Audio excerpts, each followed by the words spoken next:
है friends, good morning. Sunil Chauhan this side. और आज मैं बहुत जबरदस्त सब्जेक्ट पे बात करने वाला हूँ आपसे।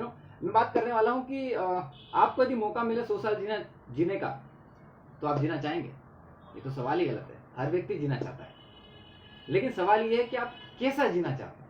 अगर 100 साल हम जिए तो कैसे जिए? देखो, 100 साल जीने के लिए हमें समझना होगा कि हम अपनी लाइफ में किस तरह से जिए। तो यदि हम करंट आज जिस सिचुएशन में हैं उस स्थिति से देखते हैं तो अलग बात है। यदि हमें देखना है कि हम कैसे लंबे जिएंगे तो उसके लिए हमें अपना पास्ट देखना होगा। तो इसके लिए मैं थोड़ा सा आपसे बात करूंगा और आज इसी सब्जेक्ट में बात करूंगा कि किस तरह से हम अपनी लाइफ को एक्सपेंड कर सकते हैं, किस तरह से हम अपनी लाइफ को लंबा जी सकते हैं और स्वस्थ जी सकते हो, एनर्जेटिक और हाई प्रोडक्टिव के साथ जी सकते हैं। लेकिन उसके लिए आपने सुना होगा 1980 के अंदर क्या हुआ कि हमारी जो लाइफ की एक्सपेक्टेंसी थी ना, मतलब एवरेज जो एक आदमी जो हुआ करता था वो तकरीबन सबके अलग अलग थे। ऐसे बताऊं, 1960 के अंदर आदमी 40 से 45 साल की उम्र के अंदर एवरेज आदमी एक्सपायर हो जाया करते थे। एवरेज हिंदुस्तान की बात है। फिर बात आया 1980, तो 1980 के अंदर क्या हुआ? 1980 में हुआ कि हमारा जो लाइफ का एक्सपेक्टेंसी रहा वो रहा 50 to 55। अब बात ये आती है कि 50 to 55 के अंदर एवरेज लोग हिंदुस्तान के उस समय एक्सपायर हुआ करते। एवरेज इन द सेंस उसमें कुछ लोग ऐसे भी थे जो कि 40-45 साल के अंदर एक्सपायर हुए, कुछ लोग ऐसे भी रहे 70-80 साल के अंदर। तो हम बात कर रहे हैं average all over the India की। अब 2020 में इस वक्त हम जी चुके हैं और उसके अंदर जो 2011 का रिकॉर्ड आया है, मतलब 2011 के अंदर एनालिसिस निकला तो पता चला कि हमारे 2020 के अंदर जो एवरेज लोग जो हैं उनकी लाइफ की एक्सपेक्टेंसी बढ़ चुकी है। वो कितनी हो चुकी है? आज के समय में वो हो चुकी है 79 ईयर्स। जी हाँ दोस्तों, मतलब 70 साल की उम्र के अंदर हम एवरेज हिंदुस्तान का एक आदमी मरता है। कोई 90 साल में जाता है, कोई हो सकता है कोई वो 70 साल में जाता हो। ये सब चीजें हो रही हैं, लेकिन इसमें महत्वपूर्ण बात क्या है? इसमें महत्वपूर्ण बात यह है कि यदि हमें लंबा जीना है, स्वस्थ जीना है, तो कैसे जिया जाएगा? जी मैं आपसे सवाल करूं, आप अपनी लाइफ को कैसे देखते हैं? आपको अपनी लाइफ में 90 साल, मैं तो कहता हूं कि हर व्यक्ति को 100 साल जीना चाहिए, उसका अधिकार है। क्योंकि अगर हम इस अधिकार से यदि हम जिएंगे तो उसका ये सबसे बड़ा फायदा रहेगा कि हम अपने देश को, हमारे समाज को, हमारी फैमिली को ज्यादा से ज्यादा कंट्रीब्यूट कर पाएंगे। और कंट्रीब्यूशन के साथ साथ एक सबसे महत्वपूर्ण चीज हम उनके लिए कर पाएंगे कि हम अपनी एनर्जी का हाई पोटेंशियल इस्तेमाल कर पाएंगे। मोस्ट ऑफ द टाइम क्या होता है कि 70-80 साल की उम्र होती है किसी के आदमी को, तो दो स्थिति होती है उसके सामने। एक स्थिति हो लिव लॉन्ग डाई शॉर्ट, दूसरा होता है डाई लॉन्ग और लिव शॉर्ट। अब मैं आपसे पूछता हूं, आप कौन सा पसंद करेंगे?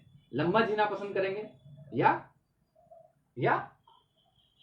कौन सा जीना पसंद करेंगे? लंबा जीना पसंद करेंगे या लंबा मरना पसंद करेंगे?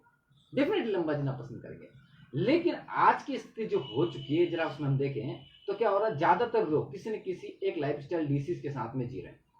क्या होता है कि एक आदमी जो 25 साल का होता है, 25 साल की एक्सपेक्टेशन उसकी एवरेज जो एज होती है, जहां पर वो अपनी एजुकेशन और अपने आप को तैयार करता है। फिर जब वो प्रोफेशनल लाइफ में आता है 25 से लेके 35-40 साल की उम्र के अंदर, जब वो 35 से 40 साल की उम्र के अंदर प्रोफेशनल आता है, उस समय उसके साथ समस्या क्या होती है कि उसने अपनी एक स्किल डेवलप कर ली, एक किसी काम में वो मास्टर हो गया, किसी एक प्रोफेशन में उसने अपना एक मास्टरी हासिल कर ली। अब उसके पास टाइम है उस एजुकेशन और उस नॉलेज और उस जो उसके एफर्ट्स हैं उनको यूटिलाइज करने का अपनी फैमिली, अपनी सोसाइटी और अपने नेशन के लिए। जी हाँ, लेकिन अब होता क्या है कि जैसे वो 40 से 45 साल की उम्र के बीच में पहुंचा, उसे कोई ना कोई एक लाइफस्टाइल डिजीज घेर लेती है आज की सिचुएशन। जी हाँ, अब इसमें देखिए क्या होता है, जब 40 से 45 साल की उम्र में उसको लाइफस्टाइल डिसीज आ चुकी है, तो बंदा चाह कर भी अपने एनर्जी, हाई प्रोडक्टिविटी को सही तरीके से इस्तेमाल नहीं कर सकता, यूज नहीं कर सकता। और ऐसी टाइम पे सबसे ज्यादा प्रॉब्लम जब होती है उसको, जब वो लाइफस्टाइल डिसीज के साथ जीता है। लेकिन अब हमारी लाइफ की एक्सपेक्टेंसी तो बढ़ चुकी है। अब हम जीने वाले हैं कितने साल? हम जीने वाले 70 साल, जो कि 2020 में साबित हो चुका है। अब हमारी लाइफ को हम किस तरह से सफर करेंगे, किस तरह से हम उसमें आगे बढ़ेंगे? जी हाँ, मुद्दे की बात तो यही है कि हम जीना लंबा चाहते हैं या मजे के साथ लंबा जीना चाहते हैं। अगर हमें अच्छे से जीना है, स्वस्थ जीना है, तो हमें अपने आप से कुछ सवाल करने होंगे। अगर हम सवाल करना ही बंद कर देंगे तो डेफिनेटली हम जिस तरह से आज लाइफ के साथ सफर कर रहे हैं, वही स्थिति हमारे साथ भी होने वाली है। देखिए अच्छी हेल्थ के लिए क्या इंपॉर्टेंट है, अच्छी हेल्थ के लिए इंपॉर्टेंट है कुछ 4 एक चीजें जो मैं आपको बताऊं। इसके पहले मैं एक चीज आपसे और भी शेयर करना चाहता हूं, मेरे दिमाग में आई है तो बता दूं। कैसा रहेगा यदि आप अपने आप 90 साल की उम्र के अंदर अपने 10 साल के पोते के साथ क्रिकेट खेलते हुए दिखाई दे, विजुअलाइज कर सकते हैं आप कैसे दिखेंगे, आप कैसे लगेंगे आप कहीं पे भी किसी मैदान में। और आपकी जो एनर्जी रहेगी ना, वो एनर्जी वही रहेगी जो 40 से 45 की रहेगी। वो कैसे रहेगी, उस सब्जेक्ट को लेकर बात करने वाला। जी हाँ, कैसे रहेगी वो, उसके लिए हमें समझना पड़ेगा पहले कि हमारा जो ऑप्टिमल हेल्थ है, ऑप्टिमल हेल्थ है वर्ल्ड हेल्थ ऑर्गेनाइजेशन ने जो सेट किया हुआ है कि ऑप्टिमल हेल्थ एक ऐसी चीज होती है कि एक आदर्श स्वास्थ्य जिसको कहा जा सकता है, उसके लिए 4 पैरामीटर उसने डिसाइड किए हैं वैसे तो, लेकिन उन पैरामीटर्स में बात करने वाला हूँ। एक है कि हमारा जो न्यूट्रिशन होना चाहिए वो अच्छा होना चाहिए, उसमें डाइट में प्रोटीन होना चाहिए, हमारा उसमें मिनरल्स होना चाहिए, अच्छा पानी होना चाहिए, हमारा कार्ब होना चाहिए, अच्छा विटामिन, एंटीऑक्सीडेंट, ये सब चीज़ हमारी बॉडी में होना चाहिए। इसके साथ हमारे फिटेड भी होना चाहिए, हमको फिटनेस लेवल पे में बहुत अच्छा होना चाहिए। उसके साथ साथ हमारी स्लीप जो पोजीशन है, हमारा सोने का जो 8 से 10 घंटे सोना होना चाहिए, ये बहुत जरूरी है। आप किसी भी चीज़ को इग्नोर नहीं कर सकते अच्छी हेल्थ के लिए, ये सब जरूरी है। साथ साथ हमारा पॉजिटिव मेंटल एटीट्यूड होना चाहिए, हमारा दिमाग जो होना चाहिए वो सही एटमॉस्फेयर में रहना चाहिए अगर अच्छी हेल्थ चाहिए। यदि आप सोच लीजिए आपके साथ ऐसा कुछ हो रहा है कि जब आपका मूड ठीक नहीं है तो आपकी हेल्थ कैसे अच्छी हो सकती है, सवाल ही नहीं है, संभव ही नहीं है। लेकिन मेरा इससे भी महत्वपूर्ण सवाल है, क्या यही चीजें पॉसिबल है? ये 4 चीजें मैंने आपके सामने रखी यही पर्याप्त है? बिल्कुल नहीं। ऐसा कैसे कह रहा हूं मैं आपको पूरे कॉन्फिडेंस से बोल रहा हूं सब चीजें, क्योंकि ये 4 चीजें ही पर्याप्त नहीं है हमारे अच्छे स्वास्थ्य के लिए, उससे ज्यादा भी हमें कुछ चाहिए। आपके सामने एक उदाहरण देता हूं मैं सौरभ गांगुली जी का। सौरभ गांगुली जी क्या अनफिट आदमी थे अपनी नजर में? क्या वो अच्छी डाइट फॉलो नहीं करते थे? क्या वो अपने आप पे अच्छे न्यूट्रिशन पे फोकस नहीं करते थे? क्या वो अच्छे स्लीपिंग नहीं थे? क्या सक्सेस नहीं थे वो अपनी लाइफ में? लेकिन वो सब कुछ थे, इसके बावजूद में कार्डिक अरेस्ट आया। क्यों? इसका जवाब मैं आपका आगे दूंगा। एक उदाहरण और लेता हूं आपका, सतनाम खट्टर, जो बंदा 22 इंच का डोला इसका है, हिंदुस्तान का सबसे बड़ा डोला, एशिया का सबसे बड़ा डोला मैंने जहां तक सुना है। और वो व्यक्ति मात्र 31 साल की उम्र में एक्सपायर हो गया। वाई? क्या वो अपने आप को अनफिट था? क्या वो किसी डाइट को फॉलो नहीं करता था? क्या किसी एक्सरसाइज में या किसी चीज में हमसे पीछे था? नहीं। ऐसे में आपके सामने सौरभ एक बेहतरीन उदाहरण है, हमारे युवराज सिंह जी, हमारे क्रिकेट का एक बहुत बड़ा नाम। युवराज सिंह जी, आप मुझे बताइए कि क्या ये व्यक्ति को पर्सनली फोकस नहीं किया जा सकता था? पर्सनली फोकस नहीं किया जाता उन पर, बिल्कुल फोकस था इन पे, क्योंकि ये तो उस वक्त क्रिकेट टीम का हिस्सा थे जिस समय इन्हें कैंसर डिटेक्ट हुआ।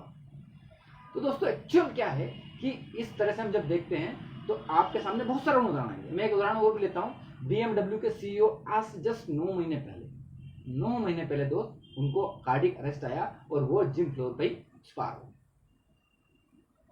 मुद्दे की बात यह है कि ये जो लोग थे ये अपने आप में फिट थे, इनमें कोई डाउट नहीं है। आप और हम इनकी कैलिबर से मैच नहीं कर पाएंगे।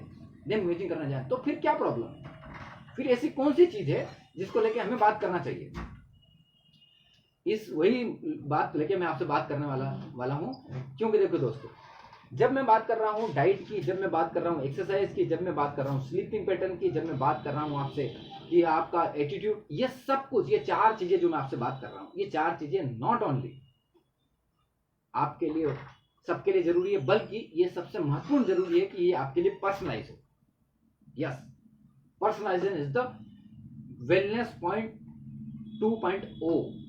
इस वक्त वेलनेस जिस स्तर पर पहुंच चुका है, शायद बहुत सारे लोग इस बात को पहली बार सुन रहे होंगे। पर्सनलाइजेशन जैसी भी कोई चीज होती है, ऑफ कोर्स एक आदमी का खाना दूसरे के लिए जहर हो सकता है, तो इट मीन्स ये साबित करता है, ये 2000 साल पुराना कोटेशन है जो ये साबित करता है कि हर व्यक्ति का खाना एक के लिए सूट नहीं हो सकता, हर एक के लिए सूट नहीं हो सकता। इवन हम अपने पेरेंट जैसे दिखते हैं हूबहू तो उनके जैसे नहीं है।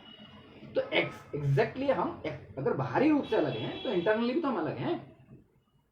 जब हम इंटरनली अलग हैं तो डेफिनेटली हमारे रिस्पॉन्ड करने का, किसी डाइट के प्रति, एक्सरसाइज के प्रति रिस्पॉन्ड करने का हमारा नेचर भी तो अलग होगा। लेकिन कैसे, ये पता कैसे चलेगा?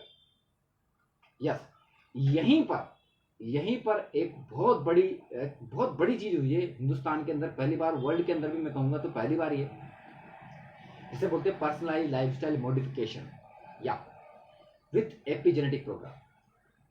इस प्रोग्राम को डिजाइन किया है वी रूथ ने। जी हाँ, वी रूट एक हेल्थ टेक सॉल्यूशन कंपनी है जिन्होंने एक ऐसा प्रोग्राम डिजाइन किया है जिसके माध्यम से हर एक व्यक्ति ये अपने अंदर मतलब इवन अपनी पर्सनल डाइट को प्लान कर सकता है, उसके माध्यम से अपनी पर्सनल एक्सरसाइज को प्लान कर सकता है, उसके माध्यम से अपने पर्सनल इवन आपकी फैमिली में कौन सी हेरिडिटीज हैं जो डिजीज को लेके चली आ रही हैं, उन हेरिडिटीज पे फोकस करके आप आने वाले समय में उसके ऊपर अपना एटमॉस्फेयर सही करके उसका अपना सही तरीके से उसमें एनवायरनमेंट बना के आप आने वाली डिसीज को प्रिवेंट कर सकते। कैसा है सर, कैसा है दोस्तों जब मैंने पहली बार इस बारे में सुना कि पर्सनलाइजेशन इज पॉसिबल, तो I am crazy about it. You know why? क्योंकि मैं हेल्थ कॉन्शियस हूं और मैं लोगों को हेल्थ के बारे में अवेयर करता हूं, तो मुझे पता लगा कि बहुत सारे लोगों के साथ में जब मैं काम करता तो पता लगता था कि उनको वो रिजल्ट नहीं मिल पाते जो वो मुझसे एक्सपेक्ट करते हैं। अब जब वो मुझसे एक्सपेक्ट करते हैं तो अच्छे रिजल्ट के लिए मैं उनके लिए हर वो चीज करता था जो उन्हें चाहिए, क्योंकि मैं एक्चुअली योगा का प्रोफेशनल वो भी हूँ, टीचर भी। तो मैं कहीं ना कहीं आप देखते होंगे मेरे फेसबुक चैनल पे, तो फेसबुक पे तो आप कई बार आपको पता लगता होगा। तो मुद्दे की बात ये, how is it possible personalization, how is it possible? इसके लिए सबसे महत्वपूर्ण दोस्त जरूरी है कि हमें दो चीजें करनी होंगी अपने अंदर। पर्सनलाइजेशन के लिए दो चीजें चाहिए। सबसे पहले कि आप जो हैं वो आपको जानना होगा, आप क्या हैं। हो सकता है कि आप मेरी तरह नाम आपका सुनील हो सकता है आपका नाम राजेश हो सकता है आपका नाम राकेश हो सकता है कि आप हर्ष हो, लेकिन क्या आप जो हैं वो आप हैं? बिल्कुल नहीं। आप वो एक सेल हैं जो आपके मम्मी पापा से बनी है, उस एक सेल का मल्टीप्लिकेशन ही आप हैं। आपकी बॉडी के अंदर 63 ट्रिलियन सेल्स इस वक्त मौजूद हैं जिससे आपकी बॉडी बनी हुई है, लेकिन वो इस एक सेल की कॉपी है जो आपकी बॉडी के अंदर, मतलब आपकी जो पहली सेल बनी वो कैसे, आपकी मम्मी से आपकी सेल बनी, आपके पापा से मिलके आपकी आधी आधी दोनों सेल मिलकर एक सेल बनती है आपका, उसे बोलते हैं जाइगोट। वो एक सेल की मल्टीप्लाई जब होती है पूरा बॉडी बनता है हमारा। अब मुद्दे की बात यह है कि जब हमारी वो सेल बनती है तो उसमें कुछ एक कोडिंग हमारी लाइफ के साथ में आती है हमारे पेरेंट्स से। 23rd, क्योंकि आपने देखा होगा सेल के बारे में सुना ही होगा, तो सेल के अंदर होता है न्यूक्लियस होता है, न्यूक्लियस के अंदर डीएनए होता है, और जो क्रोमोसोम्स होता है क्रोमोसोम्स के अंदर डीएनए होता है। जो क्रोमोसोम्स होता है उसमें 23rd क्रोमोसोम हमारे मम्मी से आते हैं, 23rd पापा से आते हैं, ये दोनों का पेयर बनता है। उस पेयर के अंदर जो हमारा डीएनए होता है, डीएनए जब हमारा बनता है तो दोनों से मिलकर एक नया डीएनए बनता है। उस डीएनए के अंदर हमारी होती है कोडिंग। या अगर मैं आपसे कहूं कि आपकी को किसी कंप्यूटर को हैक करना है तो क्या करेंगे आप? ऑफकोर्स उसकी कोडिंग को हैक करना होगा, उसकी कोडिंग को पकड़ना होगा। उसी तरह से यदि हमें अपनी बॉडी को हैक करना है, हमारी बॉडी एंड माइंड, हमारी फिजियोलॉजी को हैक करना है, तो हमें अपनी कोडिंग को पकड़ना होगा। ये कैसे पॉसिबल है? थ्रू जीनो मेटाबॉलिक एनालिसिस। जी हाँ, हम अपना जेनेटिक एनालिसिस करके ये पता लगा सकते हैं कि हमारा फैमिली के अंदर हमारा कोडिंग क्या है। और इंडिविजुअली मैं बताऊं आपको, हर एक का कोडिंग अलग अलग है। आपका अलग है, आपके मम्मी पापा का आपका बिल्कुल अलग है। हाँ, उनसे जो कोडिंग आपको मिलती है वो सिमिलर है, लेकिन एग्जैक्ट आपका कोडिंग उनके जैसा नहीं हो सकता, वरना आप उनके तरह हूबहू दिखाई देते। यही है जीनोमेटाबॉलिक प्रोफाइल। अब इसके साथ साथ जो एक चीज होती है उसे बोलते हैं मेटाबॉलिक प्रोफाइल। आपका जेनेटिक प्रोफाइल, आपका मेटाबॉलिक प्रोफाइल, ये दोनों मिलके जब इन दोनों को कंबाइन किया जाता है, इन दोनों को कंबाइन करने के बाद में आपका एक प्रोफाइल आता है। उसके बाद में जब क्या होता है कि एप्लिमो, जिसका नाम बता रहा हूं मैं आपको एप्लिमो, क्योंकि इसके बारे में डीपली तो मैं ज्यादा नहीं बता पाऊंगा, लेकिन इससे क्या फायदे हो सकते हैं ये बता रहा हूं। इससे हम, अगर हमने अपना एप्लिमो करवाया, जेनेटिक प्रोफाइल और मेटाबॉलिक प्रोफाइल, और इन दोनों को कंबाइन करने के बाद वी रूट के एक्सपर्ट डाइटिशियन, वी रूट के एक्सपर्ट फिजिशियन, वी रूट के एक्सपर्ट जो उनके मैं कहूँ कि फिजियोथेरेपिस्ट जो भी है, उनके जो स्पेसिफिक टीम जो है उनकी, वो टीम हमें हेल्प करती है कि हम अपनी लाइफ को कैसे डिजाइन करें पूरी तरह से। इवन हम ये कैसे देख सकते हैं कि आने वाले समय में जो हमें डिसीज होने की संभावना है उन पे, आज के समय में जो हम न्यूट्रिशन इंटेक कर रहे हैं, क्या वो हमारे हार्मफुल है, क्या वो हमारे लिए सही है, क्या हमारी जो एक्सरसाइज हम कर रहे हैं वो हमारे लिए सही है, या वो हमें नुकसान पहुंचाने वाली है। ये सारी चीजें हम उससे एनालिसिस करके हम अपना लाइफ को पूरी तरह से डिजाइन कर सकते हैं, और इसके बाद जो हमें रिकमेंडेशन मिलेगी वो हमारा नया लाइफ होगा। तो दोस्तों, जिनसे मैं आपसे बात कर रहा हूं कि अगर आपको 100 साल जीना है तो 100 साल जीने के लिए आपके पास आपका बॉडी का मैन्युअल होना जरूरी है। हाँ, यदि आप एक टीवी खरीद के लाते हैं, आप एक मोबाइल खरीद के लाते हैं, आप एक गाड़ी खरीद के लाते हैं, एक गाड़ी खरीद के लाते हैं, तब क्या होता है, उसका मैन्युअल आपके हाथ में होता है। तुरंत कैसे उसको रीड करना है, कैसे उसको चलाना है, क्या आपकी बॉडी का मैनुअल आपके पास में नहीं?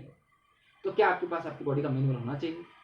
यस, हमारे पास हमारे बॉडी का मैनुअल होना चाहिए। इससे ही पर्सनलाइज लाइफस्टाइल मॉडिफिकेशन प्लान, इसके अंदर वीरूट ने बहुत सारी और चीजें भी की हैं, हम ज्यादा लंबा नहीं खींचेंगे, लेकिन बता दूं आपको, वीरूट ने एक ऐप डिजाइन किया है जो कि इसका नाम है एप्लीमो। उसके अंदर हमें ये 4 चीजें मिलती हैं। सबसे पहली चीज मिलती है हमारा जेनेटिक प्रोफाइल जो होता है, वो जो हम एक सलाइवा का माध्यम से होता है। वीरूट की किट हमारे घर पे आती है और किट्स में हम अपना सलाइवा डालते हैं। उसका मैंने एक वीडियो ऑलरेडी अपने इसमें बनाया हुआ है, फेसबुक पे मैंने उसे डाला भी है, मैं चाहेंगे तो उसके लिंक भी शेयर कर दूंगा। उसे हमने डाला, सलाइवा से हमारा गया, एक करीबन 4 से लेकर 6 वीक का टाइम लगता है इसके बीच में। तो क्या होगा कि आपका अपना जो जेनेटिक प्रोफाइल कराया, उस जेनेटिक प्रोफाइल के साथ साथ अब आपका मेटाबॉलिक प्रोफाइल भी आपका साथ में करवाना है। तो वो क्या करेंगे उसके लिए आप जो है कि अपना सलाइवा अपना उसमें चला गया लैब में, साथ साथ आपके मोबाइल ऐप के अंदर आ चुका है आपका आप अपना मेटाबॉलिक प्रोफाइल को उसमें फिलअप कर सकते हैं। क्वेश्चंस रहेंगे उसमें 70 क्वेश्चन, उससे अपना आप फिलअप कर सकते हैं। ये दोनों चीजें जब कंपनी के पास में चली जाती है तो कंपनी के एक्सपर्ट अपना आपका रिकमेंडेशन निकालते हैं इसके अकॉर्डिंगली, क्योंकि वो एक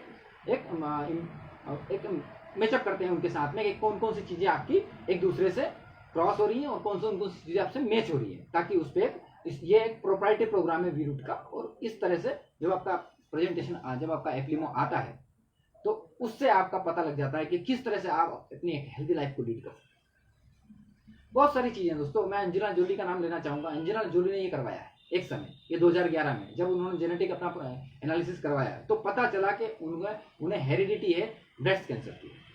अब उस मुद्दे की बात यह है कि जब ब्रेस्ट कैंसर की संभावना उन्हें कितनी थी, 98% उनकी फैमिली के अंदर। जी हाँ दोस्तों, और यदि हम अपनी फैमिली में कोई भी हेरिडिटीज है, मैं तो केवल वह बात कर रहा हूं कि यदि आप अपने डाइट और एक्सरसाइज को प्लान कर ले तो आप बहुत कुछ कर सकते हैं। हेरिडिटी तो डेफिनेटली हमारे अंदर है, वो तो हम उनको बदल नहीं सकते, लेकिन उन पे अगर सही एनवायरनमेंट के साथ काम करके सही तरीके से उन पे काम करके हम अपना लाइफ को इस तरह से डिजाइन कर सकते हैं कि जैसा हम जीना चाहते हैं। मोस्ट ऑफ द टाइम दोस्तों लोग ये समझ नहीं पाते हैं कि बहुत सारे कार्डियक अरेस्ट हमारे आमने सामने आते हैं। मेरे सामने क्या एक बच्चा है, 23 साल का बच्चा, मात्र 23 साल का, क्या उम्र हो सकती है उसकी, उसने लाइफ को ठीक से देखा भी नहीं होगा, उससे अभी इस वक्त एंजियोग्राफी कराई उसने। सोचिए, आप और हम एक लोडेड गन के साथ जी रहे हैं। जी, हमारी बॉडी के अंदर एक लोडेड गन है। वो लोडेड गन क्या है? हमारे जीन। उसके अंदर कौन सी कोडिंग है हमें पता भी नहीं है। वो कोडिंग का हमें हैक करना, हमें जानकारी होना बहुत जरूरी है। यदि हमने उस कोडिंग के बारे में जान लिया तो उस कोडिंग के ऊपर हमें जो रिकमेंडेशन मिलेगा उस कोडिंग से हम उसमें सुधार कर सकते हैं। और यदि आज हम अपनी लोडेड गन के साथ जी रहे हैं तो हमारी सेल के अंदर जो एनवायरनमेंट हम पैदा कर रहे हैं अपनी लाइफ स्टाइल से, वो बहुत डेंजर हो सकता है उसके लिए।